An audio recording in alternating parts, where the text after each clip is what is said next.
Hello students, welcome back to Plus 2 Economics Online Classroom. Introduction to Microeconomics. സൂക്ഷ്മ സാമ്പത്തിക ശാസ്ത്രത്തിനൊരാമുഖം എന്ന ചാപ്റ്ററിലെ previous questions and answers ആയിരുന്നു discuss ചെയ്തുകൊണ്ടിരുന്നത്. Previous ക്ലാസ്സിൽ 3 മാർക്കിനുള്ള ക്വസ്റ്റ്യൻസ് ആൻഡ് ആൻസേഴ്സ് ഡിസ്കസ് ചെയ്തുകൊണ്ടിരിക്കുകയായിരുന്നു. ഇന്നത്തെ class അതിൻ്റെ ഒരു കണ്ടിന്യൂസ് സെഷൻ ആയിട്ട് തന്നെയാണ് ഡിസ്കസ് ചെയ്യാൻ വേണ്ടിയിട്ട് പോകുന്നത്. നെക്സ്റ്റ് ക്വസ്റ്റ്യൻ നമ്പർ 8, 3 മാർക്കിനുള്ള 8ാമത്തെ ചോദ്യം ശ്രദ്ധിച്ചോളൂ. With the ₹500 cash award received by a student prepares a list of goods. Full stop. She writes to have each of the goods priced at ₹500. 500 രൂപ ക്യാഷ് അവാർഡ് ലഭിച്ച വിദ്യാർത്ഥി വാങ്ങാൻ ആഗ്രഹിക്കുന്ന സാധനങ്ങളുടെ ലിസ്റ്റ് തയ്യാറാക്കി. ഓരോന്നിനും കൊടുക്കേണ്ടി വരുന്ന തുക 500 രൂപയാണ്. അപ്പോൾ ഇവിടെ എന്താണ് പറഞ്ഞിരിക്കുന്നത്? ഒരു സ്റ്റുഡൻറ്റിന് 500 രൂപ ക്യാഷ് അവാർഡ് കിട്ടി. ഈ 500 രൂപ ഫുള്ളി സ്പെൻഡ് ചെയ്തുകൊണ്ട്, മുഴുവനായിട്ടും അല്ലെങ്കിൽ പൂർണ്ണമായിട്ടും ചെലവഴിച്ചുകൊണ്ട് വാങ്ങിക്കാൻ ഉദ്ദേശിക്കുന്ന സാധനങ്ങളുടെ ഒരു ലിസ്റ്റ് ഈ കുട്ടി തയ്യാറാക്കി. ഈ ലിസ്റ്റിലെ ഓരോ സാധനത്തിനും കൊടുക്കേണ്ടി വരുന്ന തുക, വില എത്രയാണ്? 500 രൂപയാണ്. ഈ ലിസ്റ്റിലുള്ള സാധനങ്ങൾ ഏതൊക്കെയാണെന്ന് നോക്കിക്കോളൂ. First one, an economics text book, സാമ്പത്തിക ശാസ്ത്ര പാഠപുസ്തകം. Second, a movie with her friends, സുഹൃത്തുക്കൾക്കൊപ്പം ഒരു സിനിമ. തേർഡ്, ആൻ ഔട്ടിംഗ്, ഒരു യാത്ര. Fourth one, a dinner with her parents, തൻ്റെ രക്ഷിതാക്കളുടെ ഒപ്പം ഒരു രാത്രി ഭക്ഷണം. ഇതാണ് ആ കുട്ടി ലിസ്റ്റ് ചെയ്തിട്ടുള്ള സാധനങ്ങൾ. ഈ 500 രൂപ സ്പെൻഡ് ചെയ്തുകൊണ്ട് വാങ്ങിക്കാൻ ഉദ്ദേശിക്കുന്ന സാധനങ്ങൾ. ഓക്കെ, ഇനി നമ്മുടെ ചോദ്യം ഇതാണ്. Explain opportunity cost. അവസരാത്മക ചെലവ് എന്താണെന്ന് എക്സ്പ്ലെയിൻ ചെയ്യുക, വിശദീകരിക്കുക. അതുപോലെ identify the opportunity cost of buying one economics text book. സാമ്പത്തിക ശാസ്ത്ര പാഠപുസ്തകത്തിന്റെ അവസരാത്മക ചെലവ് എന്ത് എന്ന് കണ്ടെത്തുക.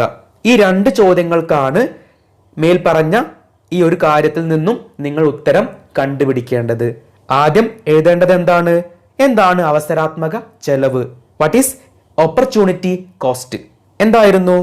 It is the cost of the next best alternative forgone. ഒരു സാധനം ഉൽപ്പാദിപ്പിക്കാൻ വേണ്ടി ഉപയോഗിച്ച വിഭവങ്ങൾ കൊണ്ട് ഉൽപ്പാദിപ്പിക്കാമായിരുന്ന തൊട്ടടുത്ത ഏറ്റവും മെച്ചമായ ഉപേക്ഷിക്കപ്പെട്ട സാധനം, അതിനെയാണ് അവസരാത്മക ചെലവ് എന്ന് പറയുന്നത്. ഒന്നാമത്തെ ചോദ്യത്തിന്റെ ഉത്തരം കിട്ടി. ഇതിലെ 2ാമത്തെ ചോദ്യം എന്തായിരുന്നു? Identify the opportunity cost of buying one economics text book. സാമ്പത്തിക ശാസ്ത്ര പാഠപുസ്തകത്തിന്റെ അവസരാത്മക ചെലവ് എന്തെന്ന് കണ്ടെത്തുക. ഓക്കെ, ഇവിടെ ഈ 500 രൂപ മുഴുവനായിട്ടും ഇക്കണോമിക്സ് ടെക്സ്റ്റ് ബുക്ക് വാങ്ങുവാൻ വേണ്ടിയിട്ട് സ്പെൻഡ് ചെയ്യുന്നു. ഓക്കെ, ആ ടെക്സ്റ്റ് ബുക്കിന് വേണ്ടിയിട്ടാണ് ഈ 500 രൂപ സ്പെൻഡ് ചെയ്യുന്നത് എന്ന് വെച്ചാൽ ബാക്കിയുള്ള സാധനങ്ങളൊന്നും വാങ്ങിക്കാൻ കഴിയില്ല. ഓക്കെ, ആ കാര്യം ക്ലിയർ ആണല്ലോ. അപ്പോൾ ഇവിടെ ടെക്സ്റ്റ് ബുക്കിന്റെ ഓപ്പർച്യൂണിറ്റി കോസ്റ്റ് എന്താണ്? That is the opportunity cost of buying an economics text book is the forgone movie with friends. Economics പാഠപുസ്തകത്തിന്റെ അവസരാത്മക ചെലവ് എന്നത് സുഹൃത്തുക്കൾക്കൊപ്പമുള്ള നഷ്ടമായ സിനിമയാണ്. അല്ലെ? എങ്ങനെ മനസ്സിലായി? ഈ ലിസ്റ്റിലെ 1ാമത്തെ സാധനമായിരുന്നു ഇക്കണോമിക്സ് ടെക്സ്റ്റ് ബുക്ക്, അല്ലെ? അതിന് തൊട്ട് ശേഷം വരുന്ന 2ാമത്തെ സാധനം എന്തായിരുന്നു? A movie with her friends, സുഹൃത്തുക്കൾക്കൊപ്പമുള്ള സിനിമ. എന്ന് വെച്ചാൽ ഇക്കണോമിക്സ് ടെക്സ്റ്റ് ബുക്ക് വാങ്ങുവാൻ വേണ്ടി തൊട്ടടുത്ത ഏറ്റവും മെച്ചമായ ഉപേക്ഷിക്കപ്പെട്ട സാധനം a movie with her friends, സുഹൃത്തുക്കൾക്കൊപ്പമുള്ള സിനിമ. അത് നഷ്ടപ്പെടുത്തിക്കൊണ്ടാണ് ആ 500 രൂപ മുഴുവനായിട്ടും ടെക്സ്റ്റ് ബുക്കിന് വേണ്ടിയിട്ട് ചെലവഴിക്കുന്നത്. ഓക്കെ ആണല്ലോ. അപ്പോൾ ഇക്കണോമിക്സ് ടെക്സ്റ്റ് ബുക്കിന്റെ ഓപ്പർച്യൂണിറ്റി കോസ്റ്റ് എന്താണ്? സുഹൃത്തുക്കൾക്കൊപ്പമുള്ള നഷ്ടമായ cinema. That is opportunity cost of buying an economics text book is the forgone movie with her friends. Clear ആണല്ലോ. അപ്പോൾ പോയിന്റ് ഓർത്ത് വെക്കണം. തൊട്ടടുത്ത ഏറ്റവും മെച്ചമായ ഉപേക്ഷിക്കപ്പെട്ട സാധനം. Cost of the next best alternative forgone. Clear ആണല്ലോ. അത്രയേ ഉള്ളൂ ഈ ചോദ്യത്തിന്റെ ഉത്തരം. Next question number 9. 3 മാർക്കിനുള്ള 9ാമത്തെ ചോദ്യം ശ്രദ്ധിച്ചോളൂ. Different economic systems solve basic economic problems using different mechanisms. വിവിധ സമ്പദ് വ്യവസ്ഥകൾ വിവിധ സംവിധാനങ്ങൾ ഉപയോഗിച്ചാണ് അടിസ്ഥാന സാമ്പത്തിക പ്രശ്നങ്ങൾ പരിഹരിക്കുന്നത്. Full stop. Complete the following table by writing the basic economic problems as well as the mechanisms used. ചുവടെ തന്നിരിക്കുന്ന പട്ടികയിൽ അടിസ്ഥാന സാമ്പത്തിക പ്രശ്നങ്ങളും പരിഹാര രീതിയും രേഖപ്പെടുത്തുക. Full stop. Also give 1 example for each economic systems. ഓരോ സമ്പദ് വ്യവസ്ഥയ്ക്കും ഓരോ ഉദാഹരണം വീതം എഴുതുക. ഓക്കെ, ചോദ്യം കണ്ട് നിങ്ങൾ വലിയ എന്തോ ആണെന്ന് പേടിക്കേണ്ട ആവശ്യമൊന്നുമില്ല. ചെറിയൊരു കാര്യമാണ്, നമുക്കറിയുന്ന കാര്യമാണ്. ഓക്കെ, ഇതാണ് ചോദ്യത്തിലെ ടേബിൾ. 4 കോളങ്ങളുണ്ട്. First column basic economic problems, അടിസ്ഥാന സാമ്പത്തിക പ്രശ്നങ്ങൾ.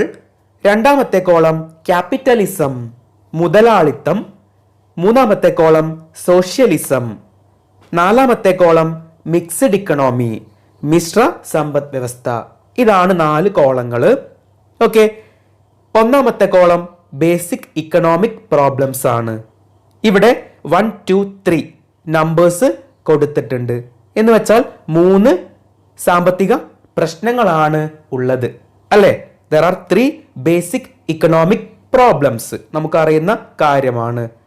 ഓരോ ഇക്കണോമിക് പ്രോബ്ലംസും ക്യാപിറ്റലിസം, സോഷ്യലിസം, മിക്സഡ് ഇക്കണോമി, ഈ 3 സാമ്പത്തിക സംവിധാനങ്ങളിലും എങ്ങനെയാണ് പരിഹരിക്കുന്നത്, അതാണ് ഇവിടെ ഫില്ലിംഗ് ദ ബ്ലാങ്ക് ആയിട്ട് നിങ്ങൾ എഴുതേണ്ടത്. ഓക്കെ, ടേബിൾ എല്ലാവരും കൃത്യമായിട്ട് ശ്രദ്ധിച്ചിരിക്കണം. ക്ലിയർ ആണല്ലോ. അതിലെ അവസാനത്തെ ഭാഗം എന്താണ് കാണിക്കുന്നത്? Example for each economic systems. ഓരോ സാമ്പത്തിക സംവിധാനങ്ങൾക്കും ഉദാഹരണങ്ങൾ എഴുതുക. ഓക്കെ, ആൻസർ ശ്രദ്ധിച്ചോളൂ. ഫസ്റ്റ് ബേസിക് ഇക്കണോമിക് പ്രോബ്ലം, ഒന്നാമത്തെ അടിസ്ഥാന സാമ്പത്തിക പ്രശ്നം എന്തായിരുന്നു? വാട്ട് ടു പ്രൊഡ്യൂസ്, എന്തുൽപാദിപ്പിക്കണം. ഓക്കെ, ക്യാപിറ്റലിസ്റ്റ് ഇക്കണോമിയിൽ, മുതലാളിത്ത സമ്പദ് വ്യവസ്ഥയിൽ എന്തുൽപാദിപ്പിക്കണം എന്ന സാമ്പത്തിക പ്രശ്നം പരിഹരിക്കുന്നത് എങ്ങനെയാണ്? Through price mechanism or market mechanism. വില സംവിധാനം അല്ലെങ്കിൽ വിപണി സംവിധാനത്തിലൂടെയാണ് ഈ ഒരു സാമ്പത്തിക പ്രശ്നം ക്യാപിറ്റലിസ്റ്റ് ഇക്കണോമിയിൽ പരിഹരിക്കുന്നത്. എന്താണ് പ്രൈസ് മെക്കാനിസം എന്നെല്ലാം നമുക്കറിയാം. ഓക്കെ, ഞാൻ വീണ്ടും റിപ്പീറ്റ് ചെയ്ത് പറയുന്നില്ല. ഡിമാൻഡും സപ്ലൈ കൂടെ ഒരുമിച്ച് ചേർന്ന് നിർണ്ണയിക്കുന്നതാണ് പ്രൈസ് മെക്കാനിസം. ഓക്കെ, സിമ്പിൾ ആയിട്ട് മനസ്സിലായി. സോഷ്യലിസ്റ്റ് ഇക്കണോമിയിൽ വാട്ട് ടു പ്രൊഡ്യൂസ് എന്ന അടിസ്ഥാന സാമ്പത്തിക പ്രശ്നം പരിഹരിക്കുന്നത് എങ്ങനെയാണ്? ത്രൂ സെൻട്രലി പ്ലാനിങ്, കേന്ദ്രീകൃത ആസൂത്രണത്തിലൂടെയാണ്. ഓക്കെ, അറിയുന്ന കാര്യമാണ്. മിക്സഡ് ഇക്കണോമിയിൽ, മിശ്ര സമ്പദ് വ്യവസ്ഥയിൽ എങ്ങനെയാണ് ഈ ഒരു സാമ്പത്തിക പ്രശ്നം പരിഹരിക്കുന്നത്? Both market mechanism and centrally planning. വില സംവിധാനവും കേന്ദ്രീകൃത ആസൂത്രണവും ഒരുമിച്ച് ചേർന്നുകൊണ്ടാണ് ഈ ഒരു സാമ്പത്തിക പ്രശ്നം പരിഹരിക്കുന്നത്. സിമ്പിൾ ആയിട്ട് ഒന്നാമത്തെ അടിസ്ഥാന സാമ്പത്തിക പ്രശ്നം ഓരോ സമ്പദ് വ്യവസ്ഥയിലും എങ്ങനെയാണ് പരിഹരിക്കുന്നത് എന്ന് ഡിസ്കസ് ചെയ്തു. സെക്കൻഡ് സെൻട്രൽ ഇക്കണോമിക് പ്രോബ്ലം, രണ്ടാമത്തെ അടിസ്ഥാന സാമ്പത്തിക പ്രശ്നം എന്തായിരുന്നു? ഹൗ ടു പ്രൊഡ്യൂസ്, എങ്ങനെ ഉൽപ്പാദിപ്പിക്കണം. ക്യാപിറ്റലിസ്റ്റ് ഇക്കണോമിയിൽ എങ്ങനെയാണ് ഈ ഒരു പ്രശ്നത്തിന് പരിഹാരം കണ്ടുപിടിക്കുന്നത്? Through price mechanism or market mechanism. Okay, വില സംവിധാനം അല്ലെങ്കിൽ വിപണി സംവിധാനത്തിലൂടെ ആണ്. സോഷ്യലിസ്റ്റ് ഇക്കണോമിയിലോ ത്രൂ സെൻട്രലി പ്ലാനിംഗ്, കേന്ദ്രീകൃത ആസൂത്രണത്തിലൂടെയാണ്. മിക്സഡ് ഇക്കണോമിയിലോ both price mechanism and centrally planning, കേന്ദ്രീകൃത ആസൂത്രണവും വില സംവിധാനവും ഒരുമിച്ച് ചേർന്നുകൊണ്ടാണ് ഈ ഒരു സാമ്പത്തിക പ്രശ്നം പരിഹരിക്കുന്നത്. തേർഡ് ബേസിക് ഇക്കണോമിക് പ്രോബ്ലം, മൂന്നാമത്തെ അടിസ്ഥാന സാമ്പത്തിക പ്രശ്നം എന്തായിരുന്നു? ഫോർ ഹൂം ടു പ്രൊഡ്യൂസ്, ആർക്കു വേണ്ടി ഉൽപ്പാദിപ്പിക്കണം. ക്യാപിറ്റലിസ്റ്റ് ഇക്കണോമിയിൽ ഈ ഒരു ഇക്കണോമിക് പ്രോബ്ലം സോൾവ് ചെയ്യുന്നത് എങ്ങനെയാണ്? ത്രൂ പ്രൈസ് മെക്കാനിസം ആണ്. സോഷ്യലിസ്റ്റ് ഇക്കണോമിയിലോ ത്രൂ സെൻട്രലി പ്ലാനിംഗ്, കേന്ദ്രീകൃത ആസൂത്രണത്തിലൂടെയാണ്. മിക്സഡ് ഇക്കണോമിയിലോ both price mechanism and centrally planning, വില സംവിധാനവും കേന്ദ്രീകൃത ആസൂത്രണവും ഒരുമിച്ച് ചേർന്നുകൊണ്ടാണ് ഈ ഒരു സാമ്പത്തിക പ്രശ്നം പരിഹരിക്കുന്നത്. ഓക്കെ, വളരെ സിമ്പിൾ ആയിട്ട് പഠിച്ചു. ഇനി ഓരോ ഇക്കണോമിക് സിസ്റ്റം, ഓരോ സാമ്പത്തിക സംവിധാനങ്ങൾക്കുമുള്ള ഓരോ ഉദാഹരണങ്ങൾ എഴുതാൻ വേണ്ടിയിട്ടാണ് അവസാനമായിട്ട് ചോദിച്ചിട്ടുള്ളത്. ഓക്കെ, ക്യാപിറ്റലിസ്റ്റ് ഇക്കണോമിക്കുള്ള എക്സാമ്പിൾ ശ്രദ്ധിച്ചോളൂ, ജപ്പാൻ. സോഷ്യലിസ്റ്റ് ഇക്കണോമിക്കുള്ള എക്സാമ്പിൾ ശ്രദ്ധിച്ചോളൂ, ചൈന. ദെൻ മിക്സഡ് ഇക്കണോമിക്കുള്ള എക്സാമ്പിൾ ഇന്ത്യ. ഓക്കെ, എക്സാമ്പിൾസ് ഈ ഒരു ടോപ്പിക് എടുത്ത സമയത്ത് ക്ലാസ്സിൽ ഞാൻ ഡിസ്കസ് ചെയ്ത് തന്നിരുന്നു. ഓക്കെ, നെക്സ്റ്റ് ക്വസ്റ്റ്യൻ നമ്പർ 10, 3 മാർക്കിനുള്ള 10ാമത്തെ ചോദ്യം ശ്രദ്ധിച്ചോളൂ. Read the following statements and write the terms used in economics. താഴെ തന്നിട്ടുള്ള പ്രസ്താവനകൾ വായിച്ച് സാമ്പത്തിക ശാസ്ത്ര പദം എഴുതുക. ഓക്കെ, താഴെ 3 സ്റ്റേറ്റ്മെന്റുകൾ, 3 പ്രസ്താവനകൾ തന്നിട്ടുണ്ട്. ഈ ഓരോ പ്രസ്താവനയെയും കാണിക്കുന്ന ഇക്കണോമിക് ടേം, സാമ്പത്തിക പദം ഏതാണെന്ന് എഴുതുക. അതാണ് ചോദ്യം. ഓക്കെ, സ്റ്റേറ്റ്മെന്റ്സ് ഞാൻ ഓരോന്നായിട്ട് വായിക്കുന്നു. ഫസ്റ്റ് സ്റ്റേറ്റ്മെന്റ്, ഒന്നാമത്തെ പ്രസ്താവന, the curve representing various combinations of any 2 goods the economy can produce with the available resources and technology. ലഭ്യമായ വിഭവങ്ങളും സാങ്കേതിക വിദ്യയും ഉപയോഗിച്ച് ഒരു സമ്പദ് വ്യവസ്ഥയ്ക്ക് ഉൽപ്പാദിപ്പിക്കാൻ കഴിയുന്ന 2 വസ്തുക്കളുടെ അല്ലെങ്കിൽ 2 സാധനങ്ങളുടെ സംയോഗങ്ങളെ അല്ലെങ്കിൽ കോമ്പിനേഷനുകളെ യോജിപ്പിച്ചുകൊണ്ട് വരയ്ക്കുന്ന വക്രം. നെക്സ്റ്റ് സെക്കൻഡ് സ്റ്റേറ്റ്മെന്റ്, രണ്ടാമത്തെ പ്രസ്താവന നോക്കിക്കോളൂ. An investigation in economics concerned with what is rather than what ought to be. എങ്ങനെ ആയിരിക്കണം എന്നതിന് പകരം എന്താണ് എന്നതിനെ സംബന്ധിച്ച അന്വേഷണം. ഓക്കെ, രണ്ടാമത്തെ പ്രസ്താവന. നെക്സ്റ്റ് തേർഡ് സ്റ്റേറ്റ്മെന്റ്, മൂന്നാമത്തെ പ്രസ്താവന നോക്കിക്കോളൂ. An economic systems in which basic problems R solved through planning. അടിസ്ഥാന പ്രശ്നങ്ങൾ ആസൂത്രണത്തിലൂടെ പരിഹരിക്കുന്ന സമ്പദ് വ്യവസ്ഥ. ഇത് 3 സ്റ്റേറ്റ്മെന്റുകൾ. ഇനി ഈ ഓരോ സ്റ്റേറ്റ്മെന്റിനെയും ഈ ഓരോ പ്രസ്താവനയെയും കാണിക്കുന്ന സാമ്പത്തിക ശാസ്ത്ര പദം, ഇക്കണോമിക് ടേം ഏതാണെന്ന് എഴുതുക. അതാണ് നമ്മുടെ ചോദ്യം. ഓക്കെ, ആൻസർ ശ്രദ്ധിച്ചോളൂ. ഒന്നാമത്തെ സ്റ്റേറ്റ്മെന്റ് എന്തായിരുന്നു? The curve representing various combinations of any 2 goods the economy can produce with the available resources and technology. ലഭ്യമായ വിഭവങ്ങളും സാങ്കേതിക വിദ്യയും ഉപയോഗിച്ച് ഒരു സമ്പദ് വ്യവസ്ഥയ്ക്ക് ഉൽപ്പാദിപ്പിക്കാൻ കഴിയുന്ന 2 സാധനങ്ങളുടെ അല്ലെങ്കിൽ 2 വസ്തുക്കളുടെ സംയോഗങ്ങളെ അല്ലെങ്കിൽ കോമ്പിനേഷനുകളെ യോജിപ്പിച്ച് വരയ്ക്കുന്ന വക്രം ഏതാണ്? Yes, very good. PPC, production possibility curve അല്ലെങ്കിൽ പ്രൊഡക്ഷൻ പോസിബിലിറ്റി ഫ്രോണ്ടിയർ, ഉൽപാദന സാധ്യത അതിർത്തി അല്ലെങ്കിൽ ഉൽപാദന സാധ്യത വക്രം. PPC or PPF. ക്ലിയർ ആണല്ലോ, നമുക്ക് അറിയുന്ന കാര്യമാണ്. സെക്കൻഡ് സ്റ്റേറ്റ്മെന്റ് എന്തായിരുന്നു? An investigation in economics concerned with what is rather than what ought to be. എങ്ങനെ ആയിരിക്കണം എന്നതിന് പകരം എന്താണ് എന്നതിനെ സംബന്ധിച്ച അന്വേഷണം. ഓക്കെ, ഇവിടെ നിങ്ങൾ ആദ്യം മനസ്സിലാക്കേണ്ട കാര്യം ടൈപ്സ് ഓഫ് ഇക്കണോമിക് അനാലിസിസ്, സാമ്പത്തിക ശാസ്ത്രത്തിലെ വിവിധ വിശകലന രീതികളെ കുറിച്ച് നമ്മൾ പഠിച്ചിട്ടുണ്ട്. There are 2 economic analysis. സാമ്പത്തിക ശാസ്ത്രത്തിൽ 2 വിശകലന രീതികളാണ് ഉള്ളത്. പോസിറ്റീവ് ഇക്കണോമിക്സ്, വാസ്തവിക സാമ്പത്തിക ശാസ്ത്രവും നോർമാറ്റീവ് ഇക്കണോമിക്സ്, പ്രാമാണിക സാമ്പത്തിക ശാസ്ത്രവും. ഓക്കെ, എന്തായിരുന്നു പോസിറ്റീവ് ഇക്കണോമിക്സ് എന്ന് പറഞ്ഞാൽ? It is the study of what is. സാമ്പത്തിക പ്രശ്നങ്ങൾ എന്താണെന്ന് വിശകലനം ചെയ്യുന്ന രീതിയാണ് വാസ്തവിക സാമ്പത്തിക ശാസ്ത്രം. എന്തായിരുന്നു നോർമാറ്റീവ് ഇക്കണോമിക്സ് അല്ലെങ്കിൽ പ്രാമാണിക സാമ്പത്തിക ശാസ്ത്രം എന്ന് പറഞ്ഞാൽ? It is the study of what ought to be. ഒരു സമ്പദ് വ്യവസ്ഥ എങ്ങനെ ആയിരിക്കണം എന്ന് ചർച്ച ചെയ്യുന്ന അല്ലെങ്കിൽ വിശകലനം ചെയ്യുന്ന രീതിയാണ് നോർമാറ്റീവ് ഇക്കണോമിക്സ് അല്ലെങ്കിൽ പ്രാമാണിക സാമ്പത്തിക ശാസ്ത്രം. അപ്പോൾ ഈ സ്റ്റേറ്റ്മെന്റ് കാണിക്കുന്നത് ഏതാണ്? യെസ്, പോസിറ്റീവ് ഇക്കണോമിക്സ്, വാസ്തവിക സാമ്പത്തിക ശാസ്ത്രമാണ്. നെക്സ്റ്റ്, തേർഡ് സ്റ്റേറ്റ്മെന്റ്, മൂന്നാമത്തെ പ്രസ്താവന എന്തായിരുന്നു? An economic system in which basic economic problems R solved through planning. അടിസ്ഥാന സാമ്പത്തിക പ്രശ്നങ്ങൾ ആസൂത്രണത്തിലൂടെ പരിഹരിക്കുന്ന സമ്പദ് വ്യവസ്ഥ ഏതാണ്? സോഷ്യലിസ്റ്റ് ഇക്കണോമി അല്ലെ? സോഷ്യലിസ്റ്റ് സമ്പദ് വ്യവസ്ഥയാണ്. സിമ്പിൾ ആയിട്ടുള്ള ഒരു ചോദ്യമാണ്. ഇനി ഡിസ്കസ് ചെയ്യുന്നത് 5 മാർക്ക് ക്വസ്റ്റ്യൻസ് ആൻഡ് ആൻസേഴ്സ് ആണ്. 5 മാർക്കിനുള്ള ചോദ്യോത്തരങ്ങളാണ് ഇനി ഡിസ്കസ് ചെയ്യാൻ വേണ്ടിയിട്ട് പോകുന്നത്. ക്വസ്റ്റ്യൻ നമ്പർ 1, 5 മാർക്കിനുള്ള ഒന്നാമത്തെ ചോദ്യം ശ്രദ്ധിച്ചോളൂ.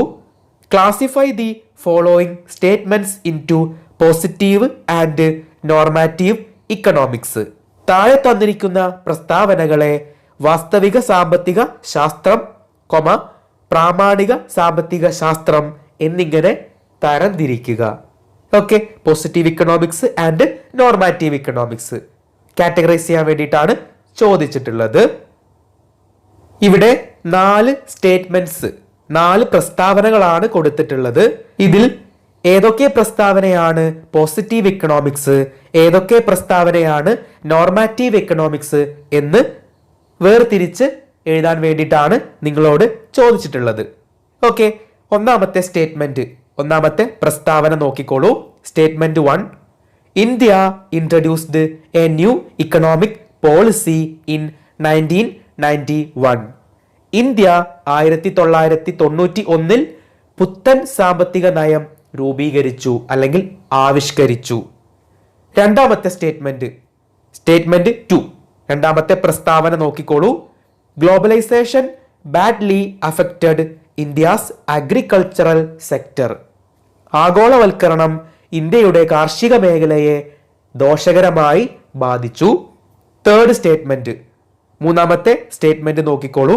The number of people living below poverty line has to be reduced from the present level of 21%. ഇന്ത്യയിലെ ദാരിദ്ര്യ നിരക്ക് 21% നിന്നും കുറയ്ക്കേണ്ടതുണ്ട്. നെക്സ്റ്റ് സ്റ്റേറ്റ്മെന്റ് 4, നാലാമത്തെ പ്രസ്താവന നോക്കിക്കോളൂ. Mean, median and mode are the measures of central tendency. Mean, median, mode എന്നിവയാണ് ശരാശരിയിൽ ഉൾപ്പെടുന്നത്. ഇത്രയുമാണ് 4 പ്രസ്താവനകൾ, 4 സ്റ്റേറ്റ്മെന്റ്സ്. ഇനി ഇതിൽ ഏതൊക്കെ സ്റ്റേറ്റ്മെന്റ്സ് ആണ് പോസിറ്റീവ് ഇക്കണോമിക്സ്, ഏതൊക്കെ സ്റ്റേറ്റ്മെന്റ്സ് ആണ് നോർമാറ്റീവ് ഇക്കണോമിക്സ് എന്ന് മനസ്സിലാക്കുക. ഓക്കെ, ആൻസർ ഇവിടെ കൊടുത്തിട്ടുണ്ട്. അതിനു മുൻപ് നമുക്ക് കൃത്യമായ ഒരു ഐഡിയ വേണം. എന്താണ് പോസിറ്റീവ് ഇക്കണോമിക്സ്, എന്താണ് നോർമാറ്റീവ് ഇക്കണോമിക്സ്? നമ്മൾ ഓൾറെഡി ഡിസ്കസ് ചെയ്ത കാര്യമാണ്, ഒന്നുകൂടെ ഒന്ന് റിമൈൻഡ് ചെയ്യുന്നു. Okay, positive economics deals with facts in the economy. സാമ്പത്തിക ശാസ്ത്രത്തിൽ വസ്തുതകളെ കുറിച്ചുള്ള വിശകലന രീതിയാണ് പോസിറ്റീവ് ഇക്കണോമിക്സ് അല്ലെങ്കിൽ വാസ്തവിക സാമ്പത്തിക ശാസ്ത്രം. It is the study of what is. സാമ്പത്തിക പ്രശ്നങ്ങൾ എന്താണെന്ന് ഇവ വ്യക്തമാക്കുന്നു. Third point, it evaluates how different mechanism works. എങ്ങനെയാണ് വിവിധ സാമ്പത്തിക സംവിധാനങ്ങൾ പ്രവർത്തിക്കുന്നതെന്ന് ഈ ഒരു രീതി ചർച്ച ചെയ്യുന്നു. നെക്സ്റ്റ് പോയിന്റ് എന്താണ്? ഫ്രീ ഫ്രം വാല്യൂ ജഡ്ജ്മെന്റ് എന്ന് വെച്ചാൽ എന്താണ്? No discussion of cause and effect. നേട്ടവും കോട്ടവും വിലയിരുത്തുന്നില്ല എന്ന് വെച്ചാൽ ഗുണദോഷങ്ങൾ ഇവിടെ പരിഗണിക്കുന്നില്ല. സാമ്പത്തിക നയങ്ങളുടെ ഗുണദോഷങ്ങൾ ഈ ഒരു വിശകലന രീതിയിൽ പരിഗണിക്കുന്നില്ല. ഓക്കെ, നെക്സ്റ്റ് നോർമാറ്റീവ് ഇക്കണോമിക്സ്, പ്രാമാണിക സാമ്പത്തിക ശാസ്ത്രം. എന്തായിരുന്നു നമ്മൾ അതിൽ ഡിസ്കസ് ചെയ്തിരുന്നത്? It is the study of what ought to be. ഒരു സമ്പദ് വ്യവസ്ഥ എങ്ങനെയായിരിക്കണം എന്ന് ചർച്ച ചെയ്യുന്നു. Next, it evaluate the mechanism desirable or not. It is subjected to value judgement എന്ന് വെച്ചാൽ discussion of cause and effect. വിവിധ സംവിധാനങ്ങളുടെ നേട്ടവും കോട്ടവും ഇവിടെ വിലയിരുത്തുന്നു എന്ന് വെച്ചാൽ വിവിധ സംവിധാനങ്ങളുടെ ഗുണദോഷങ്ങൾ ഇവിടെ പരിഗണിക്കുന്നു. സ്റ്റേറ്റ്മെന്റ് 1, ഒന്നാമത്തെ പ്രസ്താവന പോസിറ്റീവ് ഇക്കണോമിക്സ് ആണ്. എങ്ങനെ മനസ്സിലായി? കാരണം ഇന്ത്യ 1991 പുത്തൻ സാമ്പത്തിക നയം നടപ്പിലാക്കി. India introduced the new economic policy in 1991. അതൊരു ഫാക്റ്റ് ആണ്, വാസ്തവമാണ്. സാമ്പത്തിക ശാസ്ത്രത്തിൽ വസ്തുതകളെ കുറിച്ച് വിശകലനം ചെയ്യുന്ന രീതിയാണ് വാസ്തവിക സാമ്പത്തിക ശാസ്ത്രം. നെക്സ്റ്റ് സ്റ്റേറ്റ്മെന്റ് 2, രണ്ടാമത്തെ പ്രസ്താവന നോർമാറ്റീവ് എക്കണോമിക്സ് ആണ്. എങ്ങനെ മനസ്സിലായി? Globalisation badly affected India's agricultural sector.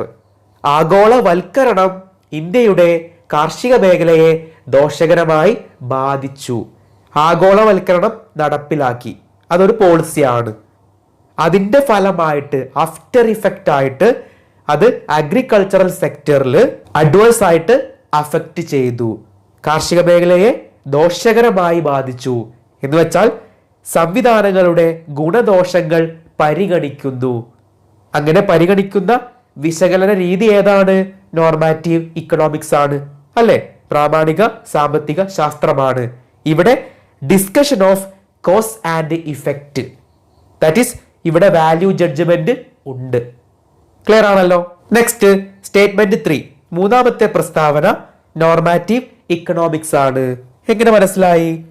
The number of people living below poverty line has to be reduced from the present level of 21%. ഇന്ത്യയിലെ ദാരിദ്ര്യ നിരക്ക് 21% നിന്നും കുറയ്ക്കേണ്ടതുണ്ട്.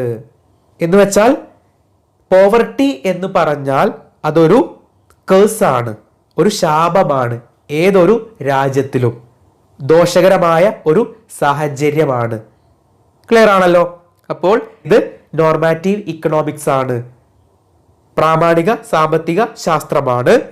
നെക്സ്റ്റ് സ്റ്റേറ്റ്മെന്റ് 4, നാലാമത്തെ പ്രസ്താവന പോസിറ്റീവ് ഇക്കണോമിക്സ് ആണ്, വാസ്തവിക സാമ്പത്തിക ശാസ്ത്രമാണ്.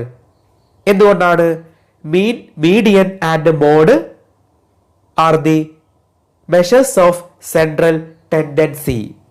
മീൻ, മീഡിയൻ, മോഡ് എന്നിവയാണ് ശരാശരിയിൽ ഉൾപ്പെടുന്നത്. ഇത് ഫാക്റ്റ് ആണ്, അല്ലെ? സത്യമായ കാര്യമാണ്. ഇവ മൂന്നും ഉൾപ്പെട്ടതാണ് ആവറേജ്, ശരാശരി എന്ന് പറഞ്ഞാൽ. ഓക്കെ, അപ്പോൾ വസ്തുതകളെ കുറിച്ച് പഠിക്കുന്നത് അല്ലെങ്കിൽ ഫാക്റ്റുകളെ കുറിച്ച് പഠിക്കുന്നത് പോസിറ്റീവ് ഇക്കണോമിക്സ് ആണ്. ക്ലിയർ ആണല്ലോ? ഇത്രയാണ് നമ്മുടെ ഇന്നത്തെ ക്ലാസ്. ഇന്നെടുത്ത ഭാഗങ്ങൾ എല്ലാവർക്കും വളരെ കൃത്യമായിട്ട് മനസ്സിലായി കാണുമെന്ന് വിശ്വസിക്കുന്നു. സംശയങ്ങൾ ഉണ്ടെങ്കിൽ തീർച്ചയായിട്ടും നിങ്ങൾക്ക് എന്നെ ഫോണിൽ ബന്ധപ്പെടാവുന്നതാണ്. അപ്പോൾ അടുത്ത ക്ലാസ്സിൽ നമുക്ക് വീണ്ടും കണ്ടുമുട്ടാം.